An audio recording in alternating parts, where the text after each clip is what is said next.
नमस्कार दोस्तों, मैं अतुल सिंह। स्वागत है आपका इन्वेस्ट कर लो भाई चैनल में।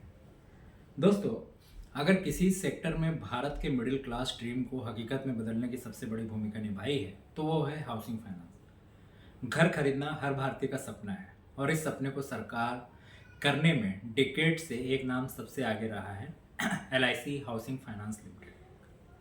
अभी हाल ही में कंपनी ने अपनी 69th एनुअल जनरल मीटिंग की, जहां चेयरमैन ने शेयर होल्डर्स को पूरे साल का परफॉर्मेंस, चुनौतियां और फ्यूचर रोड मैप बताया। आज मैं आपको एक डिटेल्ड ब्रेकडाउन दूंगा, नंबर्स, बिजनेस मॉडल्स, अपॉर्चुनिटीज और रिस्क, सब कुछ। LIC हाउसिंग फाइनेंस 1989 से काम कर रही है और आज ये कंट्री की लार्जेस्ट हाउसिंग फाइनेंस कंपनीज में से एक है। साथ ही it is backed by LIC यानी parentage advantage, trust and credibility, retail home loans, developer loans और प्रोजेक्ट फाइनेंस। साथ ही अगर कस्टमर बेस की बात करें तो salaried individuals, self employed professionals, NRIs तक। वहीं 300 से भी ज़्यादा ऑफिसेस, 1000 से भी ज़्यादा एजेंट्स और साथ ही डिजिटल चैनल्स। तो LIC हाउसिंग फाइनेंस लिमिटेड का फोकस हमेशा रहा है अफोर्डेबल हाउसिंग और लॉन्ग टर्म सस्टेनेबल ग्रोथ पर। अब आते हैं नंबर्स पर। FY25 कंपनी के लिए स्टडी ईयर रहा। करीब डिसबर्समेंट देखें तो हेल्दी ग्रोथ, खासकर अफोर्डेबल हाउसिंग सेगमेंट में। वहीं लोन बुक देखें तो 3 लाख करोड़ तक पहुंचा। नेट इंटरेस्ट इनकम भी double digit growth, margin stable, और पैट की बात करें तो 3800 करोड़ के आसपास। साथ ही एसेट क्वालिटी अगर देखें तो control, around 4 to 5%। Rated portfolio relatively strong रहा। साथ ही rising interest rate and real estate slow down के बावजूद कंपनी ने रेजिलियंस दिखाया एंड लोन ग्रोथ मेंटेन की। वहीं Q1 FY26 की बात करें तो लोन डिसबर्समेंट Q1 FY26 में एक स्ट्रॉन्ग पिकअप देखने को मिली, स्पेशली इंडिविजुअल हाउसिंग लोन्स में। पैट करीब 1150 करोड़ के करीब रहा। वहीं नेट इंटरेस्ट मार्जिन भी अराउंड 3% के रेंज में। GNPA की बात करें तो रिटेल बुक में इंप्रूवमेंट देखने को मिली। डेवलपर्स लोन्स में अभी भी थोड़ा स्ट्रेस दिख रहा है। यह दिखाता है कि कंपनी धीरे धीरे अपने स्ट्रेस सेगमेंट्स क्लीन अप कर रही है और रिटेल ड्रिवन ग्रोथ पर ज़्यादा फोकस कर रही है। 3 बड़े ग्रोथ ड्राइवर्स हैं इस कंपनी के। पहला, अफोर्डेबल हाउसिंग डिमांड। सरकार की स्कीम जैसे PMAY, प्रधानमंत्री Awas Yojana, CLSS, credit linked subsidy scheme से डिमांड तेज हो रही है। दूसरा, अर्बनाइजेशन एंड डेमोग्राफिक्स।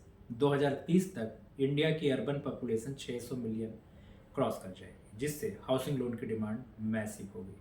तीसरा, digital push, instant sanction platforms, paperless disbursals, AI based credit underwriting, जिससे एफिशिएंसी और कस्टमर एक्सपीरियंस दोनों ही इम्प्रूव हुए हैं। LIC HFL सिर्फ होम लोन्स तक सीमित नहीं है। LIC म्यूचुअल फंड टाइप यानी cross selling of financial products, LIC HFL care homes यानी सीनियर सिटीजन्स के लिए retirement homes, insurance cross selling through LIC agents. तो ये सब दिखाता है कंपनी केवल लेंडर नहीं बल्कि फुल फाइनेंशियल इकोसिस्टम बनने की दिशा में बढ़ रही है। लेकिन हर ग्रोथ स्टोरी में चैलेंजेस भी होते हैं जिसे हम नज़रअंदाज नहीं कर सकते, जैसे राइजिंग इंटरेस्ट रेट यानी बोरोवर अफोर्डेबिलिटी पर प्रेशर पड़ता है। साथ ही banks and fintech aggressively housing loan segment में इंटर कर रहे हैं, जिससे कंपटीशन बढ़ा है। वहीं डेवलपर लोन्स में अभी भी कुछ स्ट्रेस केसेस हैं, जिससे एसेट क्वालिटी पर फर्क पड़ रहा है। वहीं RBI norms on NBFCs and HFCs liquidity management, जिससे ये रेगुलेटरी चेंजेस से कैश फ्लो पर असर पड़ सकता है।